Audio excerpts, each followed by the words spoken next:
Hello and welcome back to the Odds Now YouTube channel for your Monday preview of all the action at the PDC World Championship. The tournament got going last night, and for our picks, it was a case of hitting the bar, wasn't it? Frustrating evening, but I'm back today. I've got quite a few fancies this afternoon and a couple up my sleeve this evening as well, which I'm going to run you through in the next 10 or 15 minutes. But if you're visiting Odds Now for the first time and you like sports betting and you like seeing people analyse and preview things and maybe put up the odd winning tip, well, this is the channel for you. So please do consider hitting subscribe. We'd really love to have you on board and appreciate the support.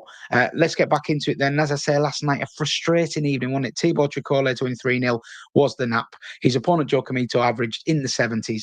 But one thing I didn't forecast was Tricole actually averaging in the 70s as well. It was a really scrappy, low quality affair. I think the Frenchman, the occasion got to him once again when he played Luke Humphries at the end of the night and was readily beaten. And sometimes you just can't account for those nerves, I suppose. Opening up the show, Ali Pali. So that was a frustrating one. And I thought we were unlucky with Stefan Belmont as well, who played extremely well, missed a set dart, covered the 180s line, no problem, but ultimately bumped into Jermaine Watamina in inspired form, and he'll fancy his chances, warning against James Wade this afternoon. That's one of the games we're going to be previewing in this video. So without any further ado, let's get into it.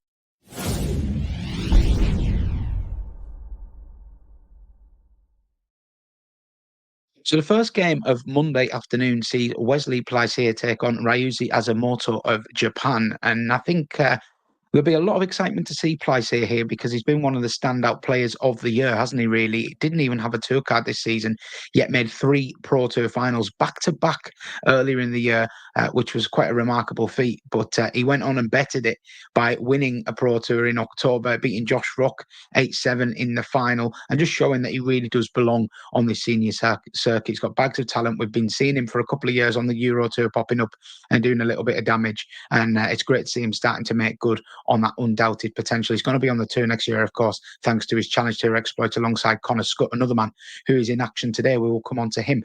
But in terms of this game, well, I think Azamoto is a steady player.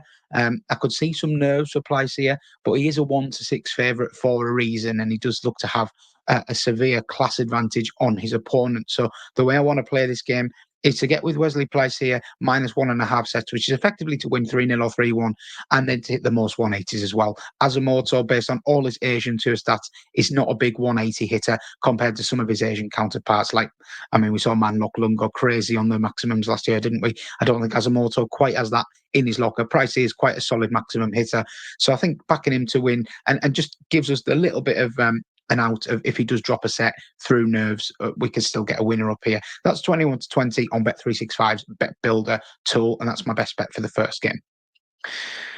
Match 2 sees Luke Woodhouse take on Lourence Ilagan, another popular player from Asia, the Philippines. And Ilagan, he's been knocking around for what feels like forever, hasn't he? I think this will be his 9th appearance at Alexandra Palace, which is quite remarkable, really. And he plays Luke Woodhouse here, somebody who I think has had a real breakthrough season. He had a good season in 2023, but for me, there's been a mentality shift with Luke Woodhouse. He's always been a player that I've had down as somebody who can beat himself at times on the hockey. Questionable mindset, a little bit of imposter syndrome at times when he gets into the latter stages of tournaments. Does he really believe he should and could be there? I thought that all changed at the European Championship in October when he made the semi-finals, losing to Richie Edhouse, which you could view as a missed opportunity, but Edhouse was just inspired that week, wasn't he? And Woodhouse went out in the semis, but a great run from him. Nevertheless, the first big TV semi-final. I think he'd take plenty of confidence on from that. He's a really good 180 hitter. And Ilagan, for all he has caused trouble in the past, in his 8 previous visits, he's only ultimately won 1 match. We saw him at the Grand Slam last month. He lost all 3 of his group games. And I think he's capable of good finishes and good moments. He's quite an awkward player in terms of rhythm, but I think this will be a good indicator of how much Woodhouse has developed this year mentally. I think he'll be able to deal with his challenge quite comfortably. I thought the 3-0 was a little bit overpriced at 9-4. That's available right across the board, and it is actually drifting a little bit, so you may get a little bit of 5-2. But yeah, I think that'll give us a really good run for our money. I think people maybe have some positive memories of Ilagan because of moments that he's produced on the stage rather than overall performances and results. So yeah, I'm backing Woodhouse to get the job done and make Ilagan stay a short one this year. The third game of the afternoon sees Alan Suter take on the German Kai Gotthardt, and I think, well, in the big preview show that we did prior to the Worlds, and you can still watch that one. I'll pop the link in here above. Yeah, I flagged Gotthardt most 180s as one of my favourite bets of round one here. It was 4-1 at the time. It's now a best price of 5-2. In some places, it's as short as sort of 6-4, 7-4. So still a bit of juice in that price. I think that big fancy prices have gone, but I still couldn't put anybody off at the 5-2. And let me just give you a little bit of context behind that as well. One, Alan Sousa has not had a great season. Given he made the last 16 in 2022 and 2023 at Alexandra Palace, it was quite remarkable to see him not qualify last year. And he's only kind of just bundled in this year. As I say, only just. He was quite high in the Pro Tour order of merit, but that was because he won a Pro Tour right at the start of the season. In more recent times, he's been pretty dire. He actually exited the last 7 floor tournaments at the first round, so his recent form is not good. And you'd be hoping, if you're a Suits fan, as I think most of us are, that stage will bring him back to life and bring the best out of him, because no doubt he's got the talent, but I just really worry about his recent form.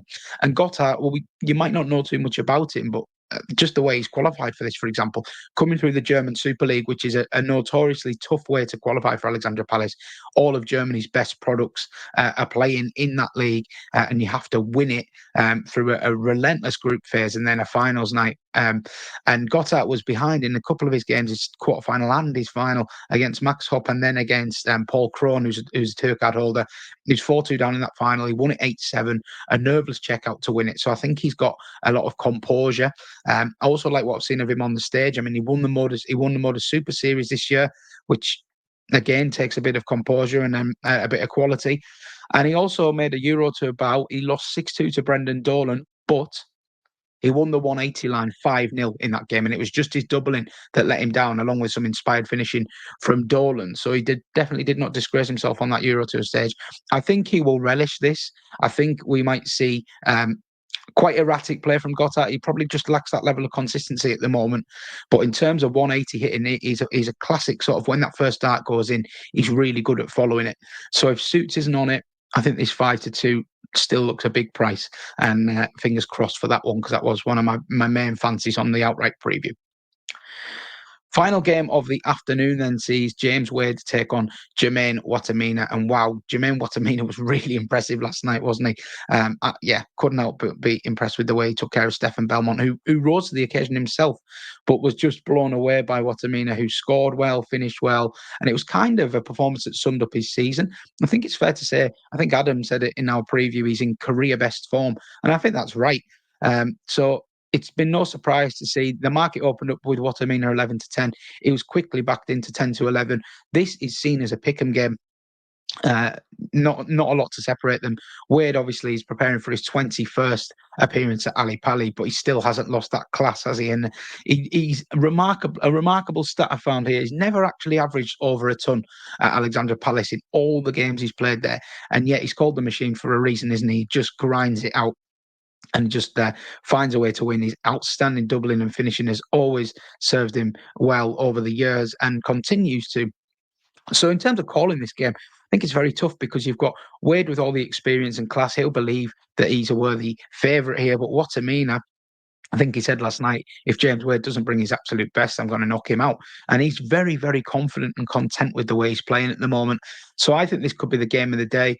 Really looking forward to watching it. And to me, I just look at it and it just has over 4.5 sets written all over it. I can't see a situation where Wade gets rolled over without a fight. And I can't see a situation where Watamina gets blown away, because he's just playing too well. I think these two are going to go nip and tuck. I think it's going to be a really good game. And it all come down to that fifth and final set. That is 7-4 for us to get a fifth set in this one. And if I was picking one game today that was going to go 5 sets, it definitely would be that one. So the 7-4 is worth a point for me. On to this evening then. First game is Niels Zonneveld taking on Robert Owen. And I'm going to back Zonneveld to win this and hit the most 180s at 11-8 with BoyleSports. Zonneveld is actually quite a strong odds-on favourite for this match, which surprised me in that when I added the most 180s line, it boosted it so much. Yeah, I would have had this closer to evens because Zonneveld is the superior 180 hitter, as all the seasonal and career stats kind of indicate. He can be a little bit of an erratic player, Niels Zonneveld, but he's had a really, really good year. Made a semi-final on the Euro Tour at the last event of the year in Czechia. So plenty to like about the way he's been playing. He got a good couple of wins at the PDC Championship finals in Minehead as well, including one over Nathan Aspinall. I think the other was Willie O'Connor as well. So good couple of scalps from there. And he just is a player that has plenty of quality. Maybe hasn't always shown in his results, but he's a player that I think when he's on his A game can beat most. And I'm not sure you could say the same for Robert Owen, who's been around the tour for the best part of a decade. He's a very steady and solid player. He comes here in pretty good form, having made a Pro Tour quarter final in October. But I don't think he's anything to fear for Zonneveld. I think this game is all about Zonneveld. If he brings his A plus A or maybe even a B game, I think he probably wins this. Owen will be up for it. I could see him nicking a set, but I do think Zonneveld's class will eventually tell him that 180 hitting. He does pepper the lipstick when he's in the mood, and that'll be the way I see it going. So 11-8 about him to win with the most 180s there. Next game of the night is Connor Scott taking on Ben Robb, and a little bit of bias here, holding our hands up. We Darts Now are Connor Scott's latest sponsor, so you'll be able to see the Darts Now crest on Connor's shirt, all being well. And obviously we'll be rooting for Connor to get the job done here. Now, in our big preview, I put up Connor Scott to win 3-0 at 6-4 as one of my best bets. Unfortunately, that price has collapsed now. The best you're going to get is 11-10. I can't advise you to be punting 3-0 at 11-10. 6-4 felt too big for me. But Ben Robb, I don't think he's the absolute mug that the market are making him out to be. I mean, Scott has just been backed and backed and backed. And I think that's more about Connor's quality than Ben Robb's sort of lack of quality, because Ben Robb's been here 4 times before. He's lost all 4, but on a couple of occasions he's managed to win a set. Took a set off Mickey Mansell 3 years ago. Took a set off Rusty Jake a couple of years ago. He always averages in the mid to high 80s, which is a more than respectable level. Look at that match last night between Kamito and Chikole. He'd have beaten either of them comfortably, you would think. But yeah, I do ultimately think Connor Scott is just in such a good place. I think he'll do a job on Ben Robb. The market reflects that. The prices reflect that. For me, at the current prices, this is a no-bet match. But we'll obviously be rooting for Connor. And I'd be very intrigued to see if the market is as keen on Connor if he plays Damon Heta in round 2, which is obviously a game where he will be an underdog. But will that swell of money come for him again? Or is it just a case of thinking he'll have too much for Ben Robb? Very interested to see how that market moves if we get that scenario. Good luck to Connor tonight. The penultimate game of the evening is Cameron Menzies taking on Leonard Gates. And I think Menzies to hit a 180 in every set here is overpriced at 9-4 with Bet365.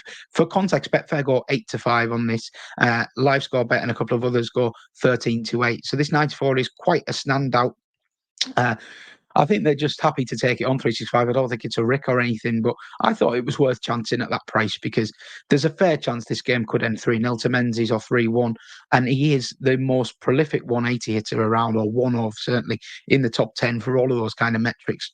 Leonard Gates, meanwhile, not a prolific 180 hitter. He's one of the best players on the senior circuit, isn't he? And we did see him get a good win at Ali Pali a couple of years ago, which I was in attendance for. So it's not like he's a complete out of his depth unknown, but I do think Menzies, if he's anywhere near where he's been over the last 6 to 9 months, he's going to have too much for him here. Like I say, if it's 3-0, you only need 3 180s technically. Even in all of his Grand Slam group stage games, which are best of 5 legs, so far short format, he was hitting 4 or 5 180s per game. There was a game at the Grand Slam where he went absolutely crazy as well in the knockout stages. Might have been against Wade, pepper in the lipstick. And he did so at Minehead as well. So you could generally hang your hat on Menzies to hit the maximums. Maybe some nerves early on as you get with everybody, but I still think this bet 9-4 is a little bit big. So 1 point win on that one for me. The final match of the day is Gerwyn Price taking on Keane Barry. And really intrigued to see this one because Keane Barry, as I said on yesterday's preview, I thought this would be Kim Huybrechts versus Gerwyn Price. Kim Huybrechts plundered in 10 maximums, average 98, but he was beaten 3-1 by Keane Barry, who I think that's his best performance in quite some time, a couple of years at least, particularly the last two sets where the scoring and the finishing phase was both in rude health. And we all know he's got the talent. He burst onto the scene 3 or 4 years ago and looked like he was going to be the next big thing for a period, but it's just taken a little bit longer. Not everyone can be a Luke Littler, of course, and I think Keane will certainly get there in time. He speaks really, really well. After his interview, he seemed really, really calm and really happy with where his game's at, not too results focused or orientated. So if he repeats that level of performance, he'd give certainly give Gerwyn Price something to think about. But it's hard to see Gerwyn Price slipping up at the first hurdle, isn't it? I know he's had a rotten year, but he'll be really up for this. He's in a good section of the draw, isn't he? This third quarter, where all these big names have kind of missed out, and as all the middling names in there will fancy their chances of getting to at least the semis. Price definitely one of those. So all things considered, I mean, if Barry had been a little bit more underwhelming last night, I might have been looking to get with Price on the handicaps. But because he was so impressive, I'm just going to advise a watching brief here. I think no bet on that final game is the way to go. Okay, so that was a whistle-stop tour of Monday night's games, admittedly. I will just get those best bets back up onto your screen for you. So in the afternoon session, I've got a play in each match. Wesley Plaisier is the nap there, minus 1.5 sets in the most 180s to double your money there, 21-20. I've got a 2-point win there. And then just a point win on these three selections. Woodhouse 3, Ilagan 0, correct score at 9-4. Looks a touch big to me. Kai Gotthardt, most 180s versus Alan Suter. The 4-1 has gone, but I still think the 5-2 has a little bit of juice there. And James Wade versus Jermaine Watamina over 4.5 sets, which is 7-4. They're the afternoon plays. Then just two in the evening. Niels Zonneveld win and most 180s 11-8 with BoyleSports, and Cammy Menzies to hit a 180 in every set 9-4 with Bet365. So they are the selections. Hopefully we'll have a little bit more variance and luck on our side than we did yesterday. Let me know what you're backing on Monday in the comments section, and anything else you'd like to see from the channel during the World Championship, any kind of analysis, discussion, and open-minded. So let me know if there's anything you want to see in particular. Thanks very much for watching, and we'll be back tomorrow with some Tuesday content. Enjoy the darts and see you soon.